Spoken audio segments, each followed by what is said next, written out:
Inarak dagiti umili kan bisita ti Punnuk 2026 amay sa traditional post-harvest Thanksgiving ritual iti talo barangay sadiay Hungduan, Ifugao.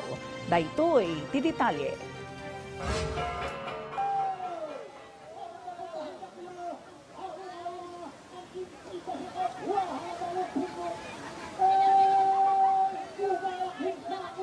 Napatag a ritual ti naisangkat manen iti Hungduan, Ifugao, iti parangidaulo ti barangays Baang, Hapaw, ken Nangulunan. Daytoy ti Punnuk 2026 a traditional post-harvest Thanksgiving ritual iti nasao a talo a barangay.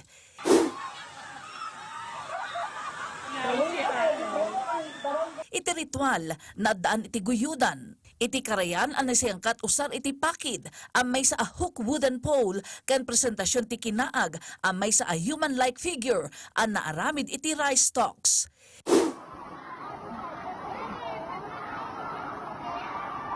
Sigun iti Department of Tourism Cordillera ngay dadulwan ni Regional Director Jovita Ganongan, api masat iti napateng aktibidad. Mangipaspasimudag dayto iti panagkaykaysa ken kooperasyon ti komunidad. May sapay daytoy a Thanksgiving, ken tarigagay para iti nabuslon a sumaruno nga agricultural cycle. Naglepas ti aktibidad baban iti panang-release iti kinaag iti karayan. Ti Punnuk 2026 ket indawlon met ni Hungduan Mayor Kasan Dumulag. Pagyamyamanan met ti munisipalidad dagiti partner agencies da iti nabaliging aktibidad. Abukbuklen ti Unlacom, DOT CAR, NCCA, DTI Ifugao, BJMP Ifugao, PLGU Ifugao elected officials, media, ken dagiti bisita iti lokalidad ken Balasiw Taaw.